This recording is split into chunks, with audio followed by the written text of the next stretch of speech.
तो प्यारे विद्यार्थियों, देखिए हम आज पढ़ने वाले हैं बच्चों क्लास 12th की जो है हमारी प्रश्नावली नंबर 1। बच्चों प्रश्नावली का जो नाम है वो है संबंध एवं फलन। क्या नाम है बच्चों? देखिए प्रश्नावली नंबर 1 क्या नाम है बच्चों? संबंध एवं फलन। ठीक है बच्चों, अब देखो थोड़ी सी बात करते हैं। तो हम जो है कक्षा 11th में जो है बच्चों वहां पर आपको पता है कि पहली और दूसरी प्रश्नावली के रूप में जो है आपके पास समुच्चय वाली जो प्रश्नावली आती है, सभी बच्चे लगभग पढ़ के आते हैं, सबको नॉलेज रहती है, लेकिन बच्चों उसकी क्या है बेसिक जानकारी अपन को आज इस प्रश्नावली में होनी चाहिए। और जो है आज की क्लास हमारी थोड़ी सी बेसिक पे ही आधारित है, ठीक है, ताकि क्या हो कि जब आप कक्षा 12वीं की इस प्रश्नावली को पढ़ो तो आपको क्या हो बेटा ऐसा ना लगे, क्योंकि आप ये तो जानते हो कि ये थ्योरी वाली प्रश्नावली है, इसमें सवाल जो है गणितीय फॉर्मूलों पे आधारित ज्यादा आते नहीं है, थ्योरी जैसे सवाल होते हैं। तो इसको पढ़ने से पहले बेटा क्या करना पड़ेगा, अपन को 11th क्लास की वो बेसिक जानकारी अपन को प्राप्त करनी पड़ेगी, है ना बच्चों। तो देखिए थोड़ी सी जानकारी मैं आपके लिए देता हूं। सबसे पहले हम बात करते हैं बच्चों समुच्चय किसे कहते हैं। समुच्चय जो कि आपने पढ़ा था सेट, ठीक है बच्चों, समुच्चय यानी सेट। तो बच्चों परिभाषा क्या थी? परिभाषा सबको याद भी है, नहीं है तो कोई दिक्कत नहीं है, आपको पीडीएफ के रूप में मिल भी जाएगी। समुच्चय क्या है? वस्तुओं के सुपरिभाषित संग्रह को हम क्या कहते हैं बच्चों? समुच्चय कहते हैं। क्या कह रहे हैं बच्चों? वस्तुओं के सुपरिभाषित संग्रह को समुच्चय कहते हैं। क्या कहते हैं बच्चों? वस्तु के सुपरिभाषित संग्रह को समुच्चय कहते हैं। अब देखो यहाँ पर सुपरिभाषित का अर्थ क्या है, बस इस चीज को समझ जाए तो हमें परिभाषा याद हो जाती है। देखो बच्चों आपने देखा होगा 11th में हम सवाल करते थे तो हमें पता था, जैसे कोई सवाल आया कि भारत के महान क्रिकेट खिलाड़ियों के नाम लिखिए, तो बच्चों इसमें क्या होता है कि हम इसे समुच्चय नहीं मानते हैं। क्यों नहीं मानते बच्चों? क्योंकि यहाँ पर ये पता नहीं है कि किसने किस जो है टेस्ट मैच में कौन सा कितना अच्छा योगदान रहा, तो इस हिसाब से हम खिलाड़ियों का इस तरह का आकलन नहीं कर पाते और ये एक समुच्चय नहीं बन पाता, ठीक है ना बच्चों। तो इस तरह मतलब समुच्चय के जो संग्रह है उसमें वो चीज आएगी जो सही तरीके से डिफाइन होगी, जो एक तरीके से वास्तविक होगी, ठीक है ना बच्चों। तो इस तरह ध्यान रखना, परिभाषा आपको याद रखनी है। वस्तुओं के सुपरिभाषित संग्रह को क्या कहते हैं बच्चों? समुच्चय कहते हैं। अब देखिए आगे बढ़ते हैं। समुच्चय को हम क्या करते हैं बताओ? अंग्रेजी वर्णमाला के हमारे जो कैपिटल लेटर हैं ABCD इनसे दर्शाते हैं बेटा, ठीक है। किससे दर्शाएंगे? समुच्चय को अंग्रेजी वर्णमाला के बड़े अक्षर से दर्शाते हैं। और जो समुच्चय के अंदर आने वाले एलिमेंट हैं, समुच्चय के अंदर कौन कौन आएंगे बच्चों? जो भी आ सकता है ABCD या 1 2 3, इन्हें क्या करते हैं बच्चों? स्मॉल लेटर से दर्शाते हैं। इसमें ये सारे क्या होते हैं? समुच्चय के एलिमेंट्स होते हैं। फॉर एग्जांपल मैं उदाहरण लिख देता हूं, जैसे A बराबर मैंने आपके सामने 1 2 3 लिख दिया, तो बच्चों जो ये 1 है ये 1 इज बिलोंग्स A है, यहाँ पर 2 इज बिलोंग्स A है और 3 इज बिलोंग्स A है, ठीक है। यानी कि इज बिलोंग्स यानी कि जो 1 है वो समुच्चय A का अवयव है, 2 है वो समुच्चय A का अवयव है, 3 है वो समुच्चय A का अवयव है ना बच्चों, ठीक। अगर मान लो लेकिन मैं यहाँ पर 4 रख दूं बच्चों, तो 4 में आप क्या कर पाओगे? आप लिखोगे डज नॉट बिलोंग्स, यानी 4 इसका अवयव नहीं है, ठीक है बच्चों। तो इस तरह अगर कोई अवयव उस समुच्चय में मौजूद है तो उसके लिए चिन्ह प्रयोग किया जाएगा इज बिलोंग्स, और अगर वो उसमें मौजूद नहीं है तो उसके लिए चिन्ह प्रयोग किया जाएगा डज नॉट बिलोंग्स, ठीक है बच्चों। अब हम बात करते हैं समुच्चय के जो है लिखने के तरीके। आपको पता है समुच्चय को लिखने के 2 तरीके हैं बच्चों, एक तो है सारणीबद्ध रूप और एक है जो है समुच्चय निर्माण रूप, ठीक है ना बच्चों। पढ़ा भी है आपने, देखिए ध्यान से समझना। समुच्चय के जो लिखने का जो तरीका है, एक तो है बच्चों रोस्टर रूप, यानी जिसे कहते हैं सारणीबद्ध रूप, सारणीबद्ध रूप, ठीक है। दूसरा है बेटा समुच्चय निर्माण रूप, समुच्चय निर्माण रूप यानी नियम रूप, ठीक है। दोनों के एक उदाहरण बता देता हूं बच्चों, देखिए ध्यान से समझना। जैसे मान लीजिए मैंने A बराबर लिखा AEIOU। अब बच्चों आप समझ पा रहे हो, अभी ये रोस्टर रूप लिखा हुआ है, रोस्टर रूप लिखा हुआ है, ये कौन है, ये हमारे अंग्रेजी वर्णमाला के क्या है बच्चों, स्वर है, ठीक है। और अगर इसी चीज को लिखा जाए कैसे, इस तरह कि एक्स, और एक्स जो है अंग्रेजी वर्णमाला का स्वर है, ठीक है बेटा, क्या है, स्वर है। तो ये जो लिखा गया है बच्चों, ये लिखा गया है समुच्चय निर्माण रूप में। क्या लिखा गया है बच्चों, समुच्चय निर्माण रूप में। और ये किस में लिखा गया है बच्चों, ये लिखा गया है सारणीबद्ध रूप में, सारणीबद्ध रूप में लिखा गया, ठीक है। आगे बढ़ते हैं बच्चों। अब अगर देखिए इस समुच्चय के जो एलिमेंट्स हैं, एक बात ध्यान रखना बच्चों, देखिए इस समुच्चय के जो एलिमेंट्स हैं, अगर ये समुच्चय के एलिमेंट्स क्या करने जाए बच्चों, समुच्चय के जो एलिमेंट्स हैं, इन समुच्चय के एलिमेंट से लेकर कोई नया समुच्चय बनाया जाए, जैसे कैसे A बराबर, जैसे बच्चों 1 2 3 4 5, ठीक है। तो ये लिखा हुआ, और मैंने मान लीजिए B लिख दिया बच्चों 2 3 4। तो आप देख पा रहे हो बच्चों कि B के प्रत्येक एलिमेंट, B के सारे एलिमेंट जो है, जैसे 2 है, 2 is belongs B, therefore 2 is belongs A, यानी दो B के जो सारे एलिमेंट्स हैं किस में से आ रहे हैं, A में से आ रहे हैं, इसीलिए B को हम कहेंगे B subset of A। B जो है यहाँ पे इसका क्या है बच्चों, उपसमुच्चय है। क्या है बच्चों, उपसमुच्चय। क्या है बच्चों, उपसमुच्चय, ठीक है। तो यहाँ पर हम बात करें कि A के कितने उपसमुच्चय बन सकते हैं, यानी किसी समुच्चय के कितने उपसमुच्चय बन सकते हैं, ठीक है बच्चों। तो ध्यान रखना बच्चों, जैसे A में मान लीजिए बच्चों, A में n एलिमेंट है, कितने एलिमेंट है, n एलिमेंट है। तो इसके उपसमुच्चयों की जो संख्या होगी बच्चों, उपसमुच्चयों की जो संख्या है वो होगी बच्चों 2 की पावर n। कितनी होगी बच्चों, 2 की पावर n होगी। कैसे होगी, देखो एक उदाहरण बता देता हूं बच्चों, ध्यान से समझना। जैसे A बराबर है बच्चों 1 2, ये है बच्चों, ठीक है। क्या है, 1 2। अब देखो इसके उपसमुच्चय देख रहे हैं, देखिए उपसमुच्चय, उपसमुच्चय, इसके उपसमुच्चय लिखेंगे हम बेटा। देखो एक सबसे पहले 5 तो आएगा, इसी सब में आता है वो तो, ठीक है। फिर इसके बाद एक एक एलिमेंट ले लीजिए, 1 ले लिया, फिर इसके बाद एक और ले लो, 2 ले लिया, फिर ले लो बच्चों 1 और 2, ठीक है। तो ये कितने हो गए, 4 हो गए, ठीक है, 4 हो गए। अब देखो यहाँ पर किसी बच्चे के दिमाग में आ रहा होगा बेटा कि सर मैं जो है 2 1 लिखूंगा, इसको क्या लिखूंगा सर, 2 1 लिखूंगा। तो बच्चों जब वो 2 1 और 1 2 क्या होते हैं, सेम होते हैं बेटा, इसीलिए इसको क्या एक भी लिखा जाता है, क्योंकि आपको पता है समुच्चय में जो है एलिमेंट्स का रिपीटेशन नहीं होता, कभी भी दोबारा उनको बार बार नहीं लिखा जाता, ठीक है ना बच्चों। तो इस तरह 4 इसके उपसमुच्चय बन गए। अब आगे बढ़े बच्चों, आगे देखिए हम बात करेंगे हम समुच्चयों की कार्तीय गुणा, यानी समुच्चय को कार्तीय गुणा कैसे कर सकते हैं। देखो A बराबर है बच्चों, मान लीजिए आपके पास 1 2, और B बराबर है बेटा वो क्या है 3 4 5, ठीक है बेटा। तो इनको गुणा करेंगे A इंटू B, तो इसका यानी कि इधर तो 1 लिखा जाएगा बच्चों, इधर 2 लिखा जाएगा, और इधर 3 4 5, ठीक है बेटा। अब देखिए पहला एलिमेंट इसका आएगा, पहला इसका, सेकंड इसका, तो क्या बनेगा बच्चों, देखो बनेगा 1 3, फिर 1 4, फिर 1 5, फिर इसके बाद क्या बनेगा बच्चों 2 3 2 4 2 5। इस तरह बच्चों इसमें कितने एलिमेंट आ गए, 6 आ गए।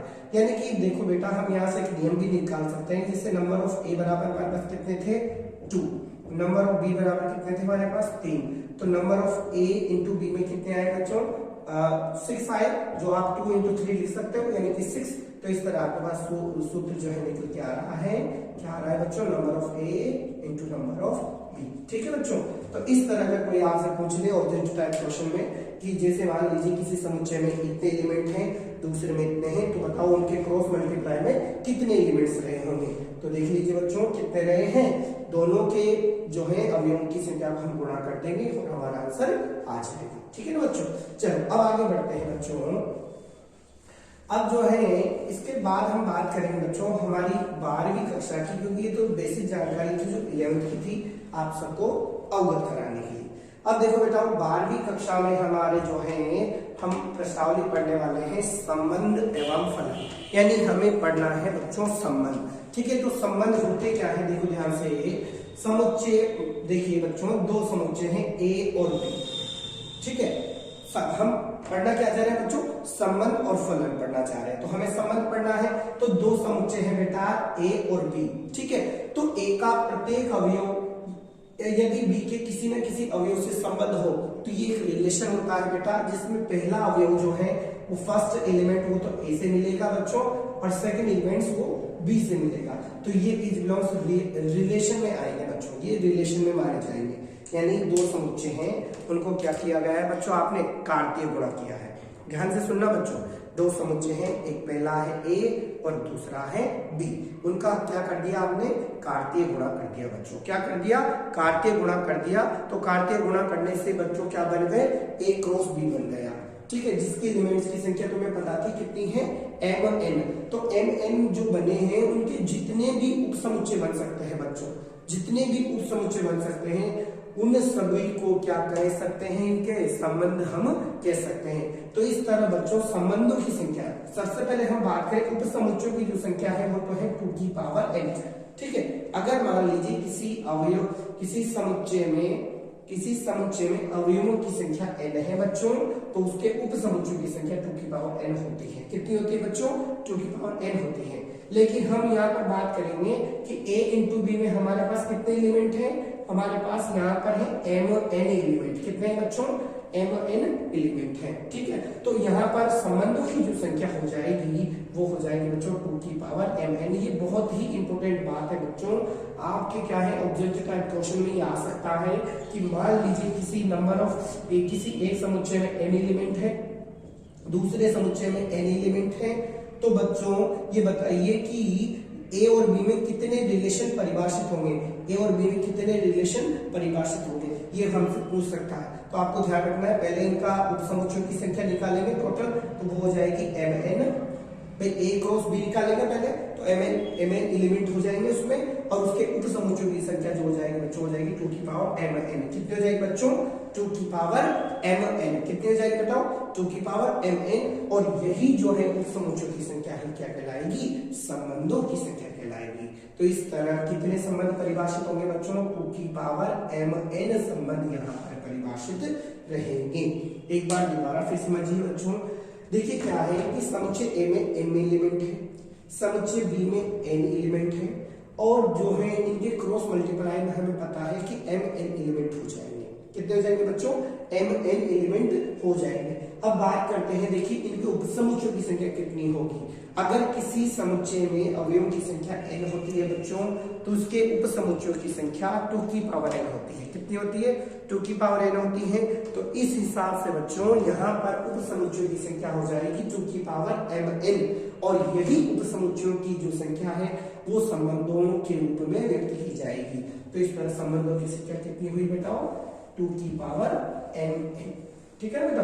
अब हम बात करेंगे यहाँ पर कि संबंध कितने प्रकार के हैं, कौन कौन से हैं। तो देखिए बेटा, सबसे पहले हम बात करते हैं तो हमारे पास पहला आता है रिक्त संबंध। रिक्त संबंध यानी संबंधों के प्रकार की हम बात करेंगे तो पहला है रिक्त संबंध। देखिए बेटा, रिक्त संबंध क्या है कि यदि समुच्चय ए का प्रत्येक अवयव समुच्चय ए के किसी भी अवयव से संबद्ध ना हो, यदि समुच्चय ए का कोई अवयव किसी भी अवयव से संबंध ना हो तो उसे रिक्त संबंध कहा जाता है बच्चों, और उस रिक्त संबंध को फाई से व्यक्त किया जाता है। किससे करते हैं बच्चों, फाई से व्यक्त करते हैं, ठीक है बच्चों।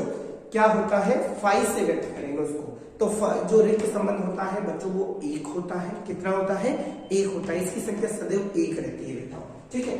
दूसरा जो संबंध है बेटा वो है सार्वत्रिक संबंध। सार्वत्रिक संबंध, ठीक है, सार्वत्रिक संबंध। सार्वत्रिक संबंध यानी देखिए परिभाषा समझो बच्चों कि यदि समुच्चय ए का प्रत्येक अवयव समुच्चय ए के किसी न किसी अवयव से संबद्ध अवश्य हो तो उसे सार्वत्रिक संबंध कहते हैं। और बच्चों इसकी संख्या होती है 2 की पावर mn-1। इतनी संख्या इनकी होती है। सार्वत्रिक समुच्चयों की संख्या कितनी होती है बच्चों, 2 की पावर mn-1। यानी अरिक्त संबंध भी इन्हें कह सकते हैं हम, या सार्वत्रिक संबंध भी हम इन्हें कह सकते हैं। तीसरी बात करें बच्चों तो इसमें है, एक तो है स्वतुल्य संबंध, एक है बच्चों सममित, और एक है बच्चों संक्रामक संबंध, ठीक है। स्वतुल्य, सममित और संक्रामक। अब देखो बेटा, स्वतुल्य संबंध कैसा होगा कि मान लीजिए कि एक जो समुच्चय है ए, उसका एक एलिमेंट है बच्चों ए, ठीक है, उस समुच्चय है और उसका एलिमेंट है ए, जैसे ए इज बिलोंग्स ए, यानी समुच्चय का कोई अवयव है ए, और ये इस प्रकार है कि a relation a is belongs R, अगर इस तरह से परिभाषित हो बेटा, यानी ए का खुद के साथ ही संबंध हो तो उसे स्वतुल्य संबंध कहा जाता है। कैसा कहा जाता है बच्चों? स्वतुल्य कहा जाता है। दूसरा है, मान लीजिए कि बेटा इस समुच्चय में दो एलिमेंट है ए और बी, और अगर ए का संबंध बी के साथ है और इसी को जो है इस तरह से परिभाषित कर दिया जाए कि बी का रिलेशन ए के साथ हो जाए, तो इसे बेटा बच्चों क्या कहेंगे? इसे सममित करेंगे। क्या करेंगे बेटा? सममित करेंगे। और संक्रामक कैसे करेंगे बेटा? कि मान लीजिए ए बी और सी इज बिलोंग्स ए, यानी ए के क्या है बच्चों? ये तीन एलिमेंट है, ठीक है, और ए रिलेशन बी ये परिभाषित है, और बी रिलेशन सी और ये भी परिभाषित है। और अगर ऐसा करने पर ए रिलेशन सी परिभाषित हो जाता है तो इसे बच्चों क्या कहते हैं? इसे संक्रामक कहते हैं। क्या कहते हैं बच्चों? संक्रामक कहते हैं। एक बार दोबारा समझिए बेटाओ, देखिए हम क्या पढ़ रहे हैं? हम पढ़ रहे हैं संबंधों के प्रकार, ठीक है बेटाओ। तो संबंध में सबसे पहला है रिक्त संबंध बेटाओ, यानी यदि समुच्चय ए का कोई अवयव किसी भी अवयव से संबंध ना रखता हो तो उसे रिक्त संबंध कहते हैं, और रिक्त संबंध की संख्या एक होती है, ठीक है। आगे बढ़े बेटाओ, तो दूसरा है अरिक्त संबंध, जिसे हम कहेंगे सार्वत्रिक संबंध। देखिए बच्चों कि यदि समुच्चय ए का कोई अवयव अन्य अवयव के साथ सदैव संबंध हो तो उसे सार्वत्रिक संबंध में माना जाएगा, यानी अरिक्त संबंध में उसे गिना जाएगा, ठीक है। अरिक्त संबंधों की संख्या होती है बच्चों, जैसे रिक्त की एक है, टोटल 2 की पावर mn थे, तो बचा कौन? 2 की पावर mn माइनस 1, ठीक है। आगे चलते हैं बेटा, स्वतुल्य संबंध। अगर मान लो आपको स्वतुल्य सिद्ध करना है बेटा, तो हम क्या करेंगे बेटा? एक एलिमेंट्स लेंगे समुच्चय में से और उसका जो है उसी के साथ रिलेशन बता देंगे, और अगर ऐसा प्रूफ हो जाता है तो वो संबंध कैसा होगा? स्वतुल्य होगा। आगे देखते हैं बच्चों, सममित किसे कहेंगे? सममित बताना है तो दो एलिमेंट लेंगे बेटा। कितने एलिमेंट लेंगे बच्चों? दो एलिमेंट लेंगे, और दो एलिमेंट लेने के बाद में बेटा अगर ए का बी के साथ रिलेशन है, ठीक है, तो ऐसा हो जाता है और बी का ए के साथ हो जाता है तो वो सममित कहलाएगा। और संक्रामक करने के लिए क्या करेंगे बच्चों? तीन एलिमेंट लेंगे, ए बी और सी। कितने लेंगे बच्चों? ए बी और सी, तीन एलिमेंट लेंगे, वो ए में रहेंगे। अब ए का बी के साथ रिलेशन बताएंगे, बी का सी के साथ बताएंगे, और ऐसा करने पर अगर ए का सी के साथ रिलेशन होता है तो वो कैसे होते हैं बच्चों? संक्रामक होते हैं। कैसे होते हैं बच्चों? संक्रामक होते हैं, ठीक है। आगे बढ़ते हैं बच्चों, आगे हम बात करेंगे। अगला जो संबंध है वो है बच्चों तुल्यता संबंध। कौन सा संबंध? तुल्यता संबंध। तुल्यता संबंध, ठीक है ना बेटा? तुल्यता संबंध। देखिए तुल्यता संबंध क्या होता है बेटा?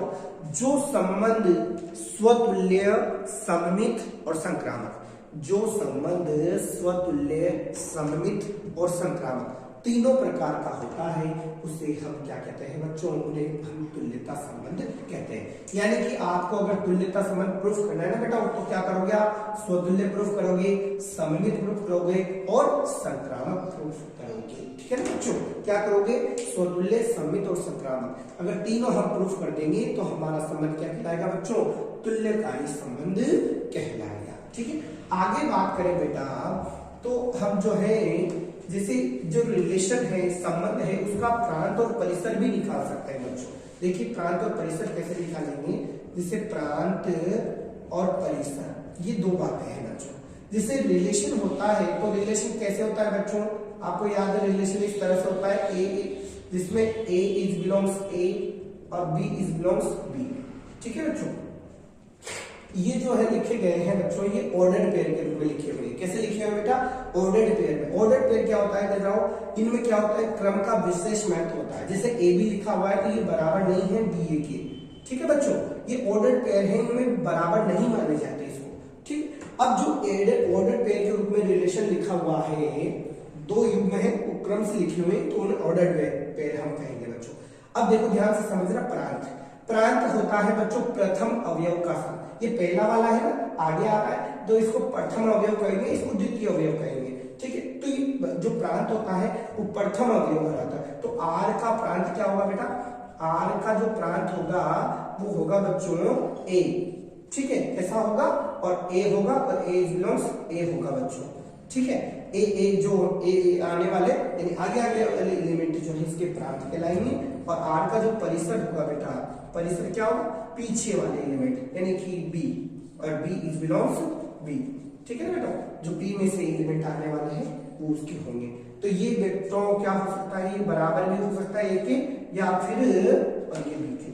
तो यानी कि ए के जो एलिमेंट्स है वो तो प्रांत का निर्माण करेंगे और बी के एलिमेंट्स है वो किसका निर्माण करेंगे बच्चों, परिसर का निर्माण करेंगे।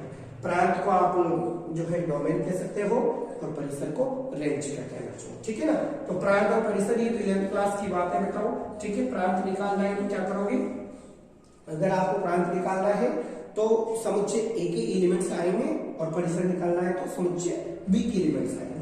आगे बात करें बच्चों, एक होता है प्रतिलोम संबंध। क्या होता है बच्चों, प्रतिलोम संबंध। प्रतिलोम संबंध देखो, प्रतिलोम संबंध क्या होता है, जैसे एक्स रिलेशन वाई, बच्चों एक्स और वाई का एक रिलेशन है तो कैसे है वो, ऐसा है जैसे मान लीजिए कि एक्स और वाई, ठीक है, और यहाँ X is belongs capital X, Y is belongs capital Y, इस तरह से लिखा गया है। मान लीजिए इस तरह से कोई रिलेशन है तो इसका जो प्रांत है बच्चों वो तो क्या है, इसका प्रांत है बच्चों आपको याद है x, x is belongs capital x, इस तरह का रहा होगा। और इसका जो परिसर रहा होगा वो क्या रहा होगा बच्चों, इसका जो परिसर होगा वो वाई और Y is belongs capital Y, इस तरह से रहा होगा। तो ये तो हुआ हमारा जो आर संबंध है, लेकिन इसका उल्टा निकालना है बच्चों तो वाई आर इनवर्स एक्स हो जाएगा, जो कैसा होगा बच्चों, वो इस तरह का होगा वाई एक्स, जहां पर जो वाई है वो कैपिटल वाई से लिया जाएगा, एक्स जो है कैपिटल एक्स से लिया जाएगा। इस तरह बेटाओ इस समय जो है जैसे आर इनवर्स का प्रांत, अगर हम इस समय प्रांत की बात करेंगे बच्चों तो क्या आएगा, वाई इज बिलोंग्स वाई, ये वाला आएगा बच्चों। तो यानी कि ये वास्तव में आर का क्या है बच्चों, परिसर है, ठीक है। और दूसरा आर इनवर्स का हम परिसर बात करेंगे बच्चों, इसके परिसर की बात करेंगे तो ये होगा बच्चों x is belongs capital x, जो कि आर का क्या होगा बच्चों, प्रांत होगा, ठीक है बच्चों। ये क्या है, ये छोटी छोटी चीज है जो बहुत ही इंपॉर्टेंट है, क्योंकि क्या होगा कि अगर ये बेसिक जानकारी आपको याद नहीं रहेगी तो आपको क्या है परेशानी आ सकती है, समझ में नहीं आएगा, और फिर जो है थ्योरी वाला पूरा चैप्टर है तो उसमें थोड़ा समझ के करना रहता है। देखिए बच्चों दोबारा एक बार फिर समझ लीजिए। सबसे पहले हमने समुच्चय के बारे में देखा, समुच्चय को हम अंग्रेजी वर्णमाला के बड़े बड़े लेटरों से लिखेंगे। दो विधियां हमने समुच्चय के जानने के लिए पढ़ रखी है। आगे बात करें तो एक समुच्चय को जब दूसरे से गुणा करेंगे हम तो हमें क्या होगा बच्चों, ऑर्डर्ड पेड़ के रूप में जो है अवयव एलिमेंट्स मिलने लग जाएंगे, और उनके उपसमुच्चयों को जो है संख्या कितनी होगी, जैसे जब मल्टीप्लाई करेंगे बच्चों तो एलिमेंट्स आ जाएंगे mn एलिमेंट, और उनके उपसमुच्चयों की जो संख्या हो जाएगी वो 2 की पावर mn हो जाएगी, जो कि रिलेशन के रूप में परिभाषित रहेगी। अब बच्चों रिलेशन की संख्या हो गई 2 की पावर mn, इसमें से एक संबंध तो कैसा होता है बच्चों, एक संबंध होता है रिक्त संबंध जो कि 5 से होता है, बाकी होते हैं अरिक्त संबंध। फिर है स्वतुल्य, सममित और संक्रामक। स्वतुल्य के लिए आप क्या करोगे बच्चों, एक एलिमेंट लोगे, सममित के लिए क्या करोगे बच्चों, 2 एलिमेंट लोगे, और संक्रामक के लिए क्या करोगे बच्चों, 3 एलिमेंट लोगे, ठीक है। प्रांत के लिए बच्चों क्या होता है, जो है संबंध है, रिलेशन है, उसके आगे आगे वाले एलिमेंट प्रांत के कार्य करेंगे और पीछे वाले एलिमेंट किसका काम करेंगे बच्चों, परिसर का कार्य करेंगे, ठीक है ना बच्चों। और तुल्यता संबंध, तुल्यता संबंध के लिए क्या करोगे आप, अगर मान लीजिए प्रश्न आ गया बच्चों की तुल्यकारी संबंध जो है सिद्ध करना है तो हमें क्या करना पड़ेगा बच्चों, स्वतुल्य, सममित और संक्रामक तीनों हम प्रूफ करेंगे, ठीक है ना बेटा। इस तरह से जो है ये थ्योरी वाला हिस्सा आज पहली पॉइंट का जो है थ्योरी हो गई बच्चों। अब अगली जो क्लास आएगी बच्चों, अगली जो वीडियो अपन डालेंगे उसमें क्या होगा, आपके जो है क्वेश्चन में सोल्व कराऊंगा बच्चों, और आपको क्या करना है, ये जो पीडीएफ आपको दूंगा मैं, आपको पूरी पीडीएफ लिख लेनी है बेटाओ, है ना, और अच्छी तरह से तैयारी करते रहना। धन्यवाद बेटा।